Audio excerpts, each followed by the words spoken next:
an Unspoiled Network podcast. This is Spoil Me, covering The Magicians, Season 3, Episode 2, Heroes and Morons. In this episode, Eliot gets one of the keys. I was not expecting this to happen quite so soon. I suspect it might be a minute or two before we get another one. Also, what the fuck, Mayakovsky? Did you not fuck anybody? Like, is there a woman on campus other than our friends that you didn't fuck? Come on, dude. What the fuck? Welcome to Spoil Me.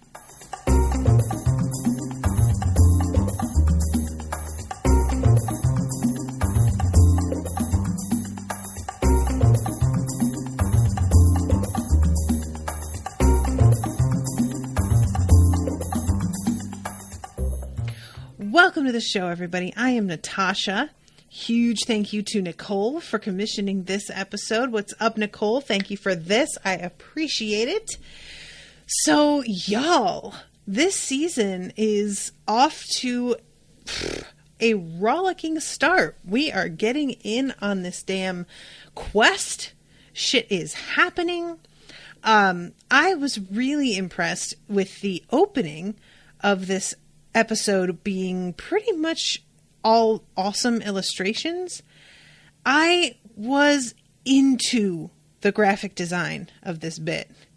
So we're hearing about this girl whose father was a knight, and that she always felt like she was like a disappointment because she wasn't a son and he wanted to be able to pass his skills down, and he couldn't do it with her because society. And it's just like a bunch of really gorgeous sort of two-dimensional. It's awesome. It looks so cool. And there's this evil queen that captures him and holds him prisoner. And the daughter pleaded with her to return him. The witch said no, but he could be rescued if the girl could complete a quest. There are 7 keys, said the witch. Find them, and you can open your father's prison and the castle at the end of the world. The witch told the daughter the first key was to be found on an island beyond her kingdom, so she sailed past the outer islands. And while the voyage was treacherous, her destination was more so, for nothing was as it seemed on After Island. And that is chapter 1. And that is all there is. And we find out a little bit later that once one of those keys is picked up, the next chapter apparently fills itself in the book. Oh, Kai's here. Hi, Kai. Sorry, I was on the other tab watching this so that I could narrate for y'all. So that, like, all of those illustrations, I am, like, really hopeful that this season we're just going to get those at the opening of chapter, or at the opening of new episodes, when a chapter gets filled in. You know, I think that's so cool looking. I really love that style.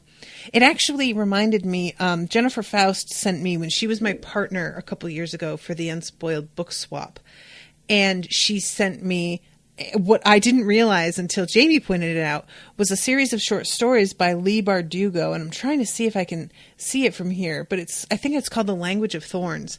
And the illustrations in this, while obviously, you know, they're two-dimensional, but they're done in such a way that there are multiple dimensions of illustration, and the book is not quite like that. A lot of the style is really similar.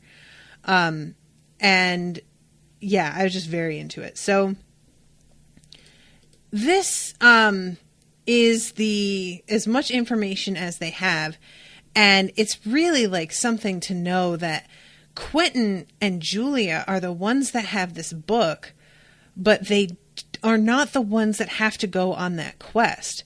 So they are having to sort of like translate this into messages short enough to send Eliot the necessary information via those rabbits. And it turns out that they have the clock that they believe will be enough to transport them back into Fillory so that they can eventually join in on these quests with Eliot.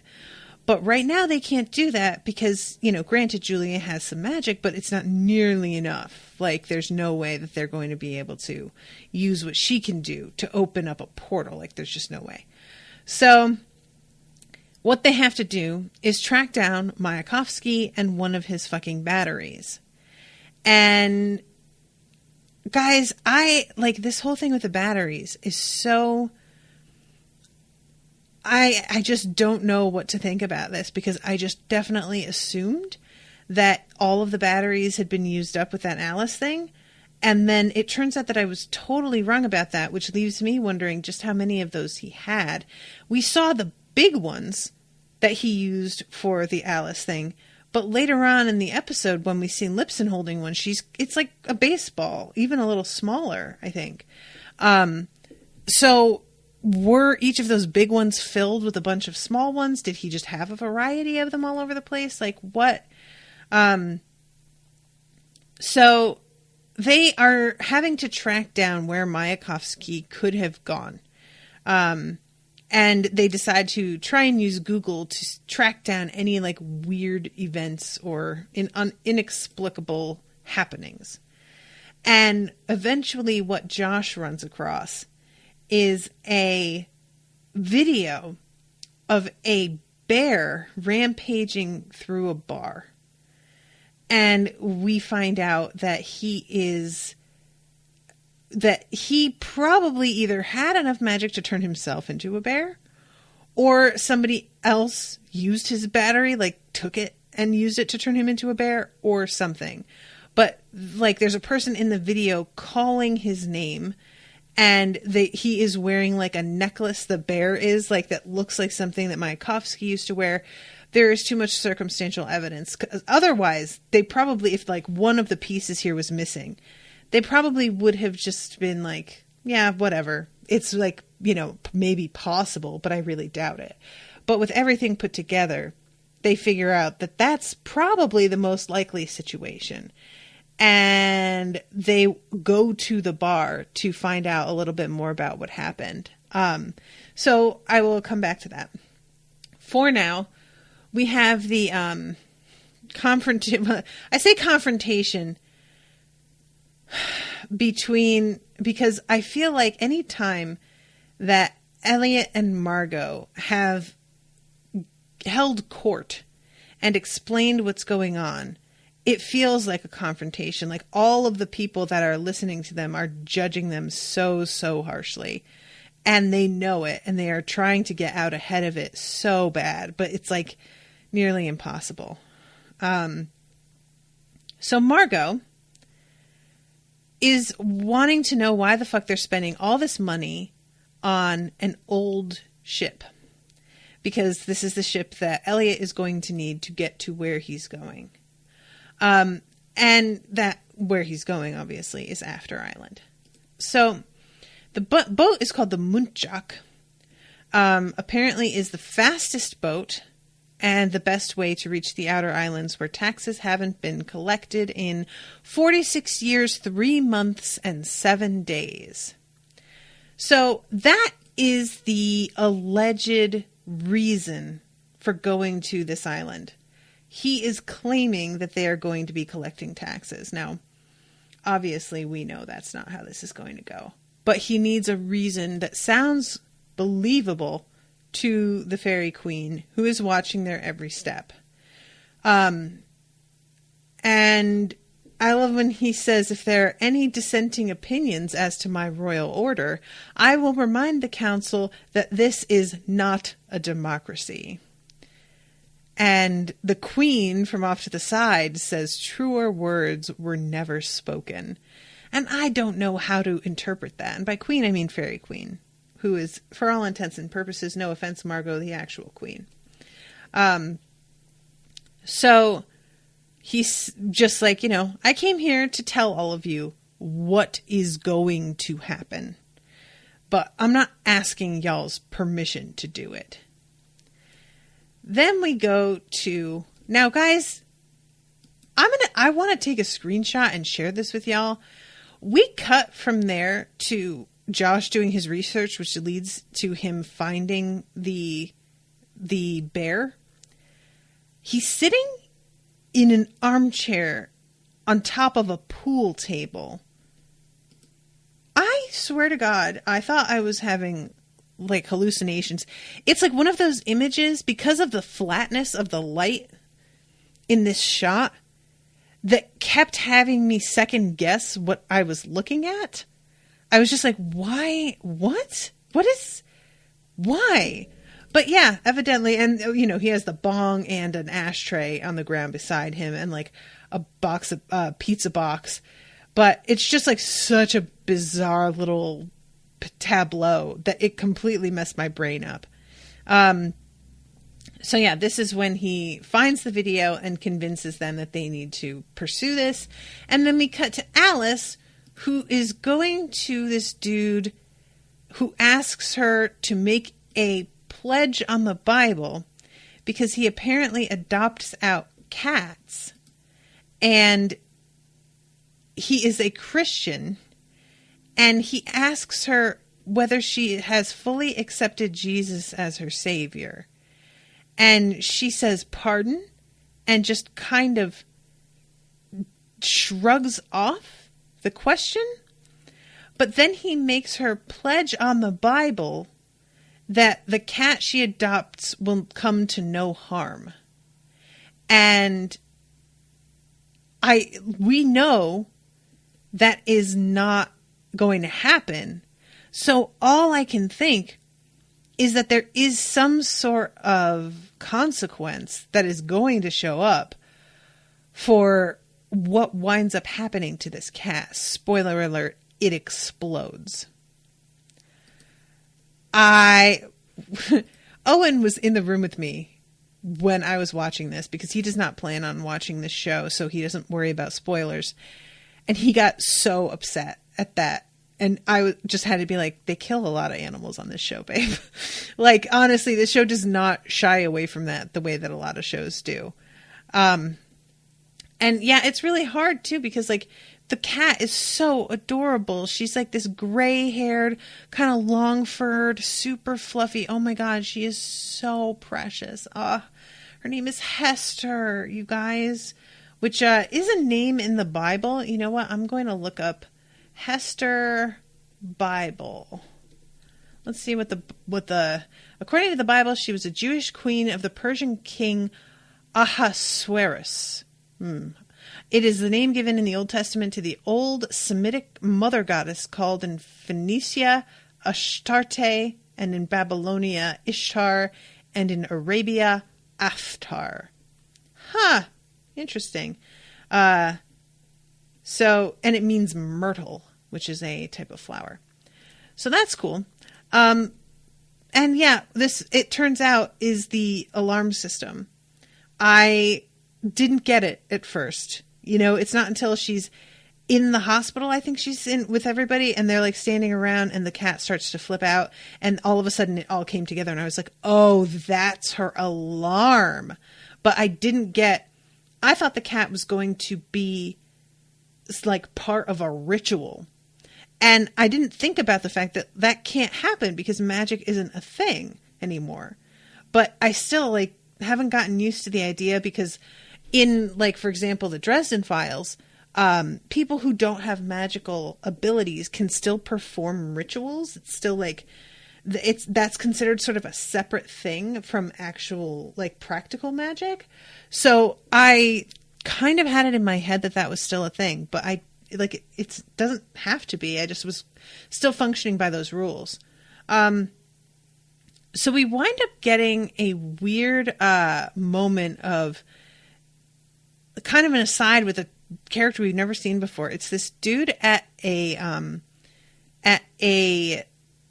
construction site, and we see something sort of shifting around in a pile of broken concrete pieces behind him.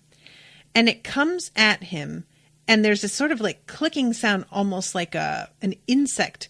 It reminds me, I just watched the Turn Left episode of Doctor Who, and it reminds me of the insect on Donna's back in that.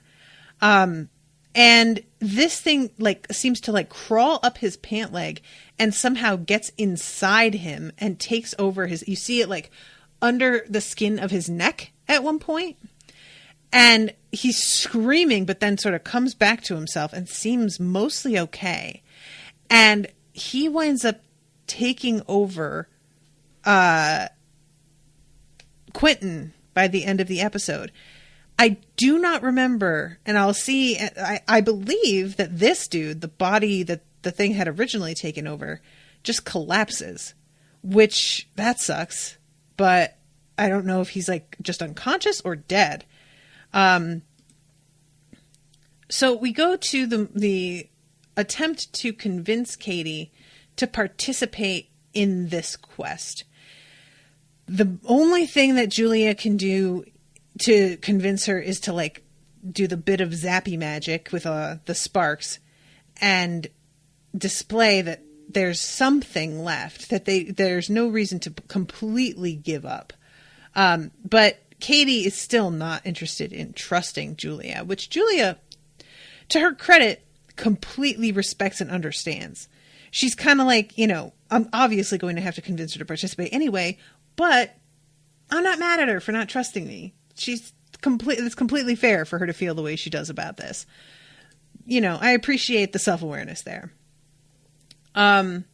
So we have the trip over to the bar where the thing with this bear happened.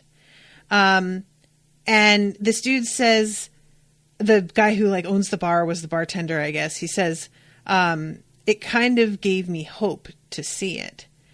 And Kady says, do you remember what happened right before? And he says, yeah, you could smell it first, then feel it. I mean, everyone in here could, you know, it's like you're starving and all of a sudden steaks on the grill, you know, the whole room started buzzing and everyone zeroed in on this drunk Russian guy and the girl that he came in with.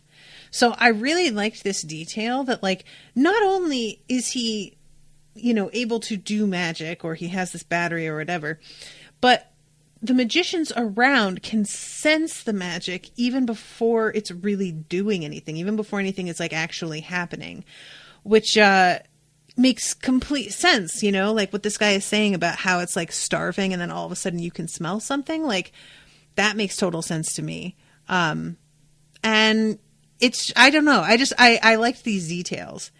And he winds up saying like that the girl that this dude was with was way too young for him, which tips them all off that Mayakovsky was probably fucking in here with what's her face, and I'm sort of excited to see her back in the picture because she is a mess, but she was also really interesting and so strange and so sort of like unashamed of the fact that she still was hung up on this teacher, that I kind of respected it.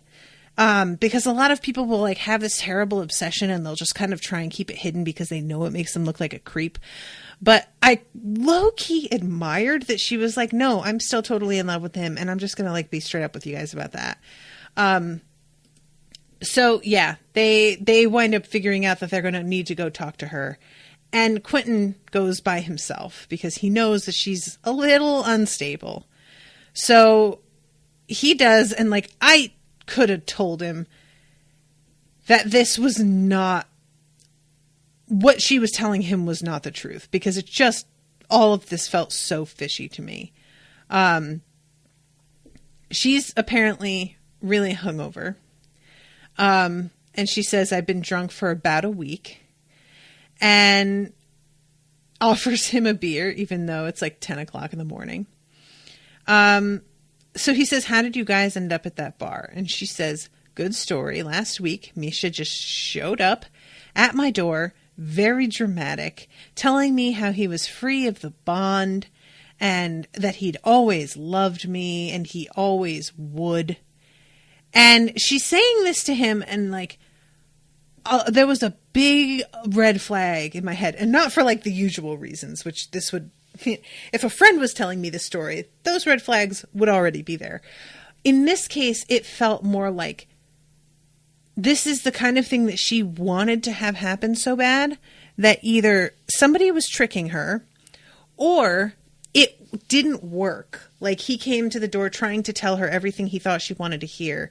There was something about the way she was explaining to him, to Quentin, that felt as if there was an edge to it, just under the surface, of her being really, really angry.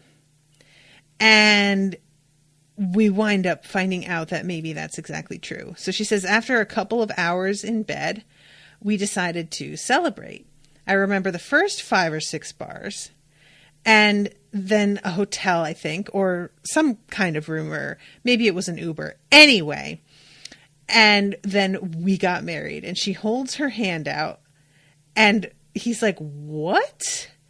Oh, congratulations. And she says, yeah, I think after how bad it was before, he felt he had to prove his love, you know? And I mean, I guess, guys, I truly do not understand the way that women are able to, and I say women specifically because we are in particular really lacking in standards sometimes. And it's because we have been taught to accept the bare minimum, and it's a shame. But we love accepting grand gestures rather than demanding daily changes, because we think that a grand gesture means a big commitment that will mean something. But what we don't understand is a grand gesture is usually done by somebody who is too lazy to make daily efforts at change as a person. It's not really grand. It's just easier. So anyway, I was just really side-eyeing her for accepting this whole thing. And she tells him that she went into the bathroom and that there was some other woman there, and that she hears all this screaming, and then all of a sudden he's hulking out of his clothes, and now he's full bare, and he's just tearing the place apart. And that she really hopes that Eliot can figure it out, because now she is married to a farm animal, or a zoo animal. That's what she says.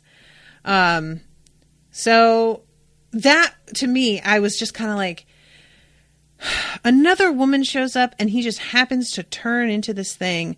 I just wasn't quite buying it. You know what I'm saying? All right. So we'll cut to Eliot getting on this ship. And as he's heading towards it, Tick is just kind of like, dude, okay, look, I need to tell you something. And he's like, give me a second to just enjoy this. And it is, to be fair, a really beautiful ship. I mean, it is really gorgeous. And the gangplank leading down to it is like covered in wisteria and whatnot. I mean, granted, the wisteria all looks super duper fake, but it's still really pretty. And it turns out that this boat was made out of sentient trees, which means that it has its own kind of personality and is very excited to go on this journey. We get to see below decks, which is just luxurious and gorgeous to this degree that is like absolutely unexpected. And there is what looks like a tree almost growing on the inside with this like glowing heart to it. They said that she can carry 70 most comfortably. And the dude who is the admiral, I think, is going to be captaining this ship. And he calls this tree the Heartwood and says that she is very happy to see us. So this is when Tick and Eliot go up on the outside, and Tick tells him, look, this ship is a bit of and he says, an ass ditch, and then sort of giggles, and Eliot's like, he says, ash trench? Grave. Hole. Asshole. And then all of a sudden, one of the boom arms of like the sail swings and like knocks Tick into the water. And Tick comes up gasping and is sort of like, oh yeah, there it is. But yeah, I really, really enjoyed that a lot. So they are sending him off with Bingle. 72 kills and not a scratch on him is the reputation of this swordsman. And they intend for that to be the only person, but it turns out that Fen believes that she is coming with him. And she says, you know, I'm the one who found the boat. I deserve to come. Eliot tries to argue with her, and she is in the middle of being like, why do you not want me to come? When she again holds the wood, the lump of log, like it's her baby. And they're in the middle of arguing about it when all of a sudden here shows the Fairy Queen. Now, she has a surprise for the two of them. Their child. Guys, I am in this awkward place with this where I do really appreciate that Margot and Eliot talk a little bit later about how played out this trope is of a kid who's suddenly full grown overnight because they need that to happen for the plot. But at the same time, just lampshading a thing and being like, isn't it funny that we're doing this thing that's so played out, doesn't exactly make it okay that you're doing it anyway. Do you know what I'm saying? I feel like this is something nowadays that we like try and get meta in order to excuse the fact that we're doing something that's a little bit lazy. And I really hope that they aren't just doing that they are going to surprise me a little bit with this. The actress who is playing their daughter, supposedly, is super familiar, and I cannot place where I know her from. It might have been from an episode of Doctor Who recently. It might have been from Poirot. In any case, I really got the feeling that she was a British actress, but I might be totally wrong about that. But she has a really weird, like, look to her that works well for somebody who's, like, meant to be human, but also raised among the fairies. And she says, I think it's best that you both know that I serve and am devoted only to my queen, and I feel nothing for either of you. And Fen drops the log and starts crying and grasps the girl around the knees in this like fit of emotion, devotion, joy, whatever. And she's trying to like hug her and hold her hand a few times, and the girl just keeps on like slapping her hands away because she 100% believes this, or if she doesn't actually believe it, wants to. And then we get the conversation with Eliot and Margot where it becomes clear that not only does this seem like really played out, but also he doesn't believe it to be true in the first place. He says that he thinks they're just being flat out lied to. And Margot is like, so you really don't think that she is your daughter? And he's like, do you see any resemblance to me or Fen? And he's like, she kind of catches him up with, she has a quality of unearned imperiousness, which is your defining characteristic until you earned it. And he says, don't tell me you're falling for this shit. And she says, I mean, look, I'm just saying, on the off chance she is yours, you're not going to strand her or lock her up or throw her overboard. And he says, I will do any of the above and worse if she disobeys me. And then she just pops up. And he's like, hey, don't do that. I enjoyed that a great deal. The two of them like jumping. So yeah, that's the plan here. Is that the Fairy Queen decided to plant just enough of a seed of doubt in his mind that if it came down to ditching this girl, he probably wouldn't be able quite to do it. Which, smart. You know, I think that's a smart move. I like it. So, yeah. Guys, I just love so much the weirdness of these like little plot twists being talked about. They bring up Buffy, they bring up Twilight. Like, guys, I know that Miles doesn't listen to this show, so that's fine. But, okay.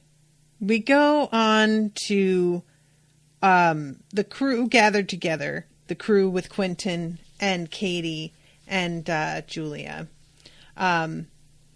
And they are trying to figure out, there have been a couple of reports of weird things happening. They're going to track it down and try and trace back whatever happened to a certain person. So there are reports of a dinosaur being like rampaging through this one area.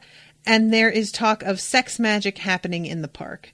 And of course, poor Josh really wants to take the sex magic, but he gets saddled with the dinosaur. And Kady and him go to the hospital, the children's hospital, and are trying to talk to this kid about what happened. And this nurse keeps insisting that she needs to see their credentials. And this kid tells them that, like, we drew a dinosaur and she made it real. And the kid said that it was a medium dinosaur that was an herbivore that we named Androsaurus. And Kady says it looks like half man, half dinosaur. And they get interrupted here by the sound of roaring. And all the kids run to the window and look outside, and we hear yelling, and we see like the windows rattle a little bit, but we don't actually see this thing. And then Kady and Josh go sprinting outside, and they wind up like looking through a bunch of underbrush, trying to like find a footprint, which they do locate, and it's pretty fucking big, but we don't actually see the creature. And I think it either got made invisible or it like appears, disappears and reappears sometimes. Regardless, it is gone. And when we see them later at the hospital after everything that goes down with Lipson, they don't know where it disappeared to. They have not tracked it down. So then we go to the park, and there are all of these people who are making out and obviously are like on the edge of actually having sex. And I love this. Like, there's this moment where these two girls are trying to draw Quentin in. And this is the second time that he has had to be like, no, I'm not. Thank you. But no, I'm not interested. And meanwhile, Julia, for her part, is like, there's these two guys who sort of like hold her hand and try to draw her in. And for a moment, she's pulling away, and then she's sort of like, actually, and she begins to like lean into it. And Quentin has to come up to her and grab her and be like, girl, no, what are you doing? And she's like, it's okay. It's okay. I don't know what happened. I feel, and then they like have to walk away because obviously this is affecting her a bit more than she expected it to. I found it very amusing. So before I just want to talk about that, but I'm going to go back to what's going on with Eliot and get this done.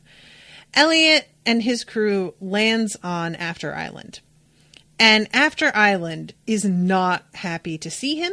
There is no pomp and circumstance. There is no greeting. There is no excitement. There is no reaction, practically. It is hard to watch. Like, oh, the most awkward. And it turns out that they have been being terrorized by this monster. And this priest has been keeping them safe. And he goes and talks to the priest, whom I immediately was like, this guy is no good, simply based on his face. I don't know what it was about him. I don't know if this actor played somebody else that I like didn't trust. I honestly wish I could remember, because I just don't. But yeah, this dude's like whole look, and I was just right away like, no, I don't like this guy. And sure enough, it turns out that the monster, in quotes, that they are all afraid of is just illusion magic.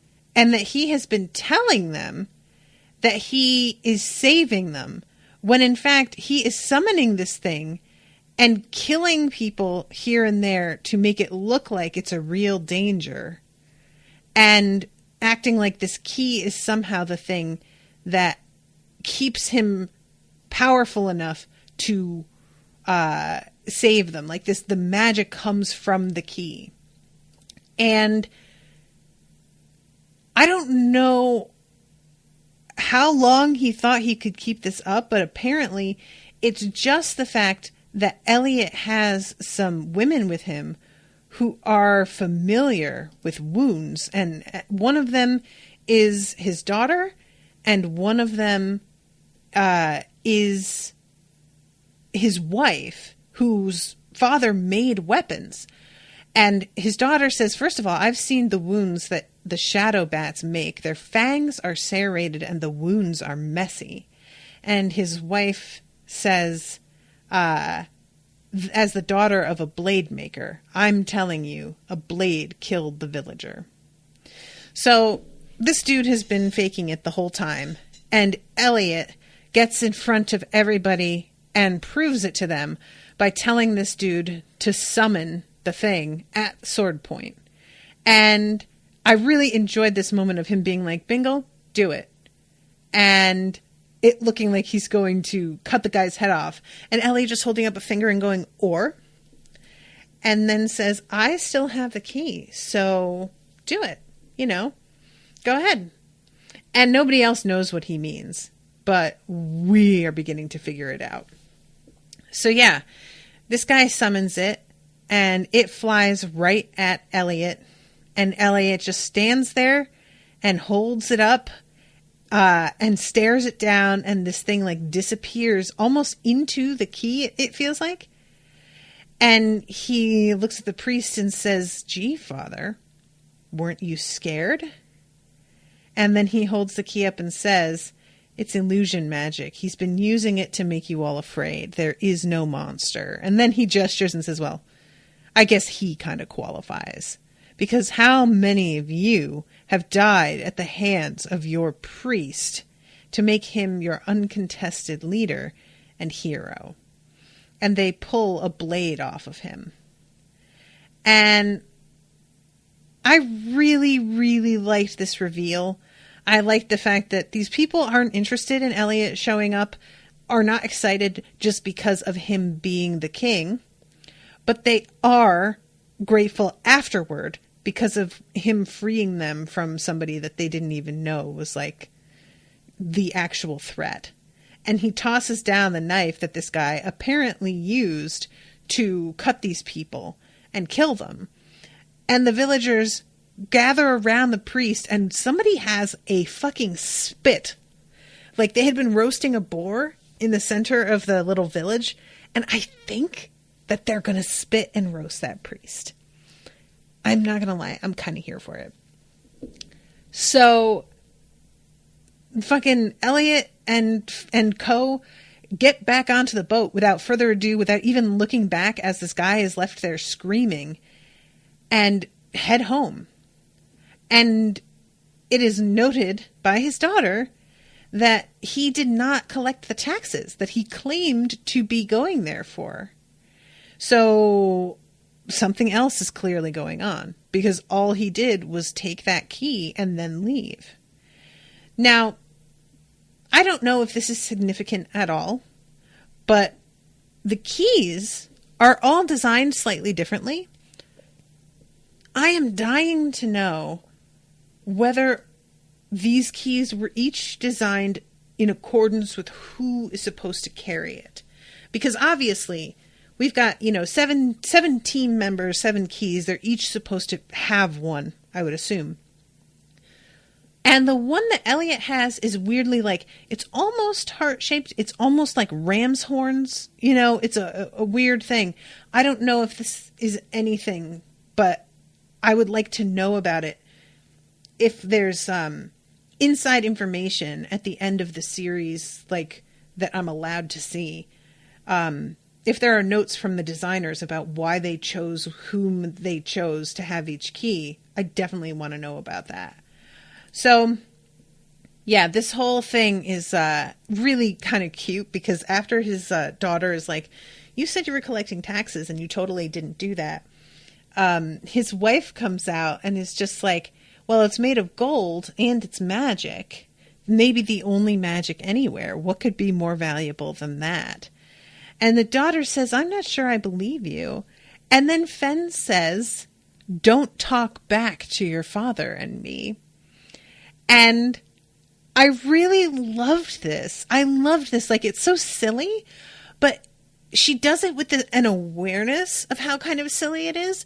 And Eliot is like watching her and sort of smiling to himself in this really affectionate way that is, it just felt so touching, this little moment. And she begins to say, I am here to assure that. And Eliot says, go to your room. And then Fen sits with him and says, we're a family. And he says, well, we're certainly fucked up enough to be one. And as much as, you know, Fen is clearly still not okay, I really, really liked this. It was just so sweet and felt very real. The show is a lot of snark and cynicism and referencing and whatnot, which I'm definitely here for most of the time. But when it gets sincere and heartfelt, I feel like those are its best moments, you know? So yeah, backing it up, let's go to the scene in the park. We have Alice who shows up, and it turns out that she is trying to track the magic that's happening herself. And that's what she claims she's doing. It seems suspect to me, but regardless, like, I want to say, I don't know about this lamprey thing, if that is what took over the construction worker and winds up taking over Quentin.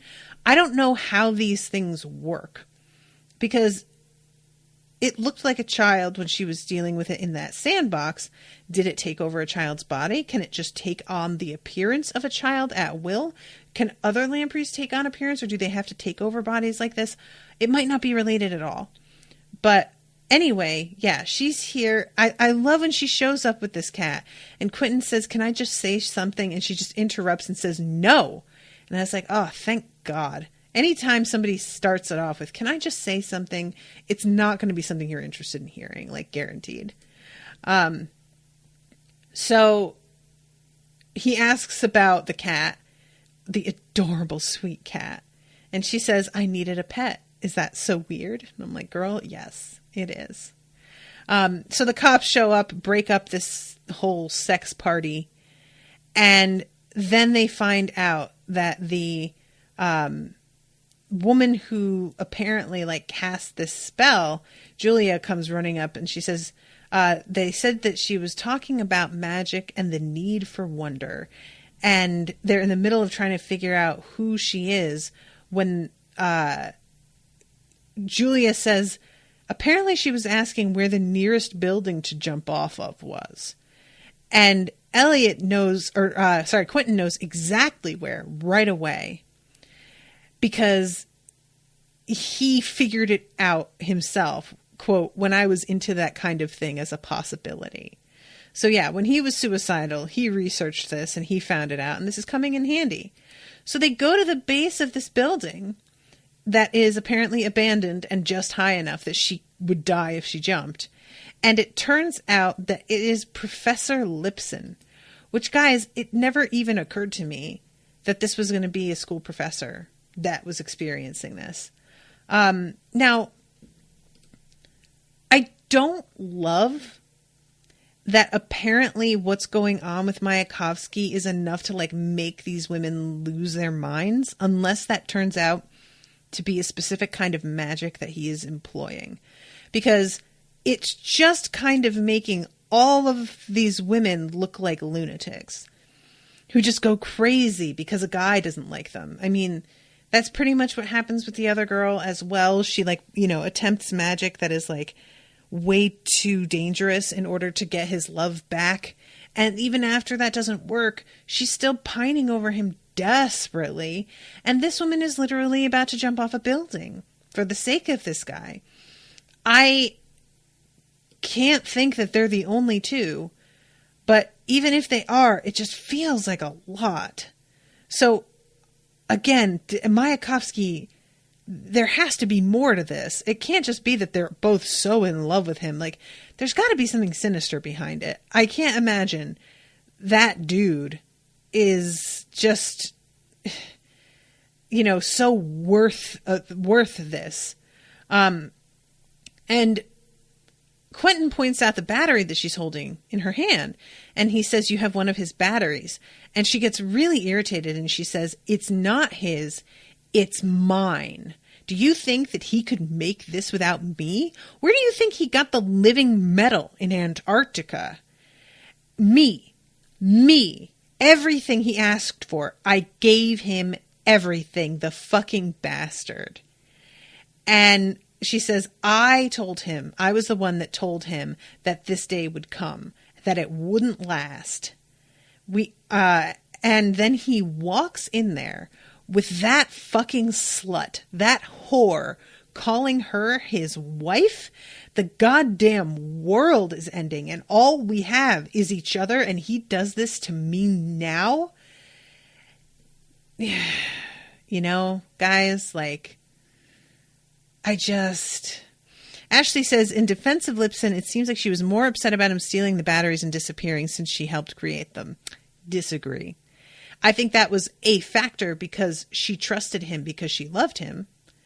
But you don't go off yelling about how this girl is a slut and a whore because you're mad about batteries. This is just, she's in love with him and she wants to hate this other girl.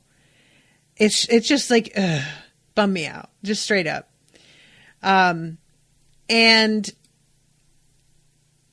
this is when Quentin says, he got what he deserved. I get what you did. You were raging against the dying of the light, he says. And I was just like, I guess.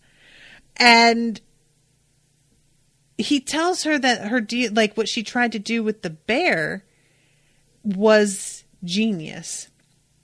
And she looks at him and he realizes that maybe she didn't do it after all. She doesn't seem to know what the fuck he's even talking about. And she holds up the battery and says, I used it to give joy to sick kids and to bring love to strangers who were dead inside. And you know what? I hope he sees and knows that I used all of it and for something that he would never use. So yeah, this is when he says it was brilliant turning him into a bear. And she's just like, what are you fucking even talking about? And at this point, we're getting like, she's getting closer and closer to the edge. And I really like that because there's a lot of moments like this on shows where there's somebody who's like on a ledge and you really just don't buy that they're going to jump. You just know if they fall, it's going to be an accident, you know? This woman is very convincing to me that she kind of just wants to go. She's going to stay and she's going to talk to Quentin for a second, but not because she's like agreeing to stop, more because she's just like, I want to explain myself because somebody needs to know what I just went through before I die, you know? So these cop cars show up. She's still standing there and she jumps and Quentin just manages to grab her.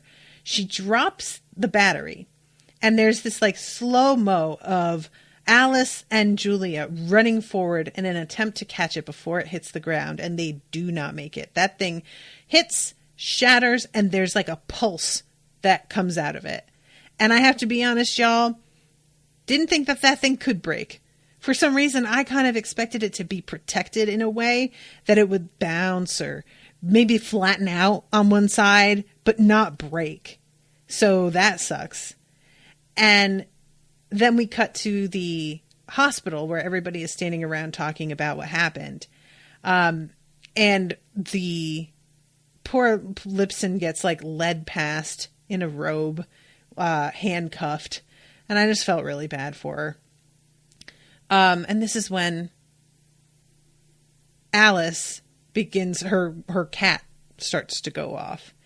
And she's looking around. Nobody else knows why this could be happening. Nobody knows that her cat is an alarm. She's just peering around trying to figure out where this thing is coming from. And all of a sudden, it meows at like a higher pitch than it had been and explodes. And everybody is just like, what the fuck? And she just puts it down and runs away. And I would like to point out that there was a cop standing right there when this all happened. He saw that the cat just fucking exploded. And Quentin is just like, our friend's cat was sick and exploded. You know, like they do. Quentin, just don't talk, buddy. Just don't. So this is when they realize that maybe they need to hold somebody else accountable for the bear thing. That maybe it wasn't Lipson or anybody else. Maybe it was, what's her name? I can't remember her name. I keep wanting to call her Angela because she just looks so much like my old boss. They go pounding on the door, and she's standing there with a bag of frozen peas to her eye because apparently Kady already showed up and took the battery. And there was a part of me, again, that kind of thought maybe she was faking it. That maybe, Emily, thank you, Ashley, maybe Kady did not show up. She was just telling them that she had shown up so that they would be put off the scent. But then another part of me was like, I don't think she would have let them into her apartment if she was trying to hide it. But she had let like Quentin in earlier. So, yeah. She got turned into a bear. Or he got turned into a bear because she did it. Only them being married kept her from killing him, is what she says. And I am assuming that it's because of Lipson showing up, I think, right? Like, we don't really get a play-by-play of what went down, but my assumption was she was having like a nice night of celebration with Mayakovsky, and Lipson comes running in and is like, are you fucking serious? And all of a sudden, Emily realizes that he has still been stringing other women along and turns him into a bear out of rage. And Quentin wants to know where Kady went with it. And she says, I kind of missed it because I was on the ground bleeding, which again, I wind up believing her. But initially I was like, oh, I don't trust this. She's lying. So they regroup again. And they're asking each other exactly how they're meant to handle this situation. Josh is going to go after Kady. And he's like, what am I supposed to do exactly, though? If she is literally in the middle of saving Penny, am I supposed to just take it back in the middle of that? And what if her using it will like render the battery completely dead? Or what if it does have enough juice to save Penny? And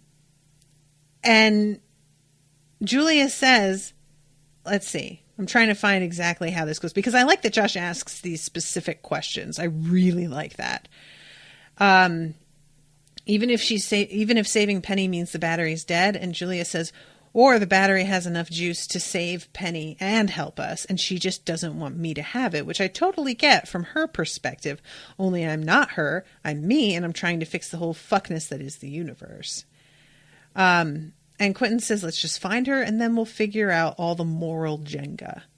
So we cut to her at like her workplace, and Penny is in the alley again because he didn't know that she wasn't working today. And he is collapsing because he thinks that he is on the edge of death.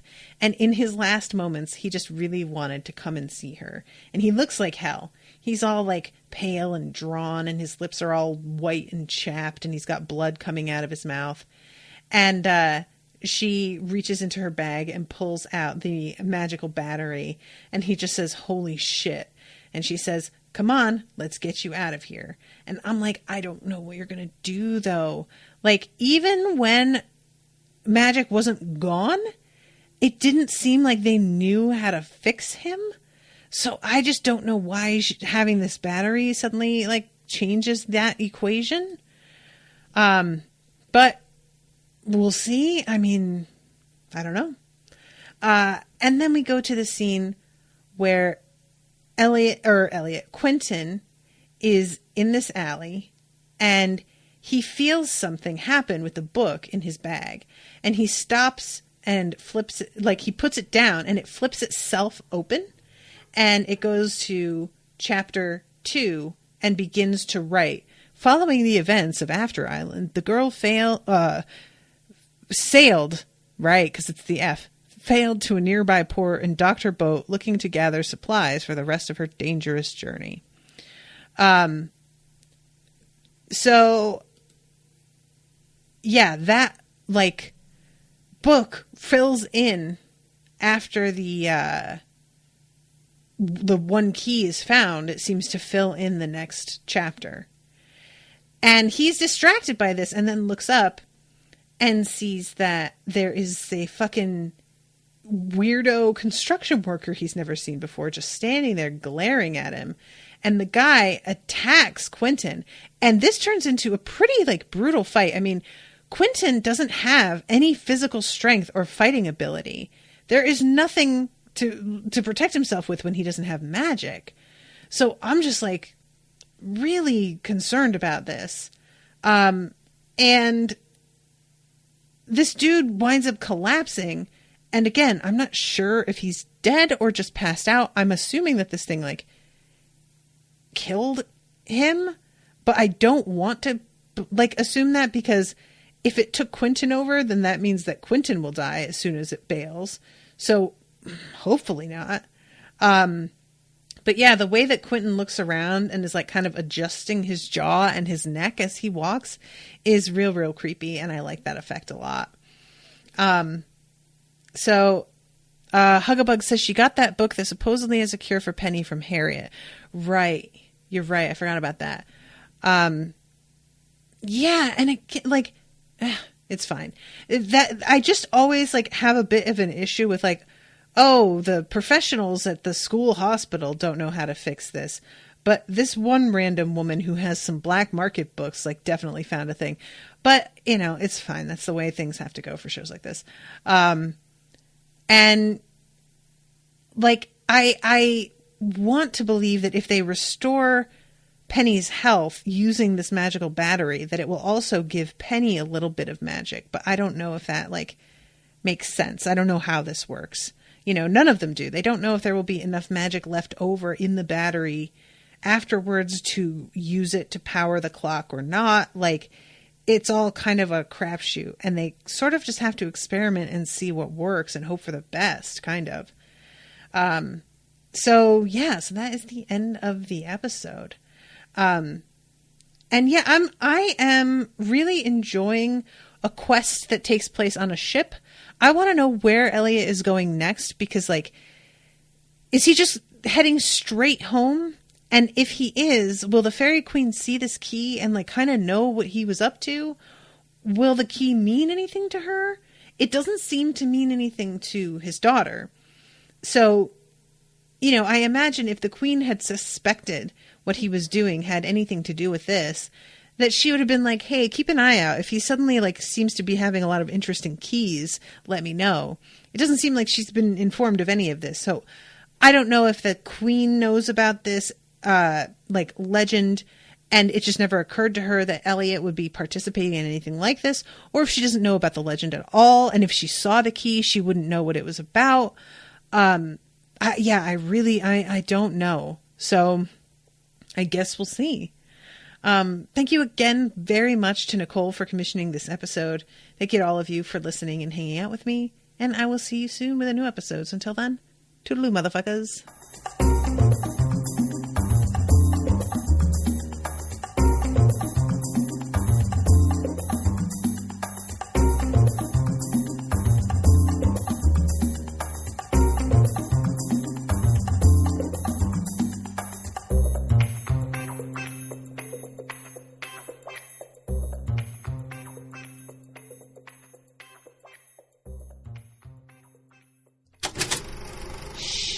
That was an Unspoiled Network podcast.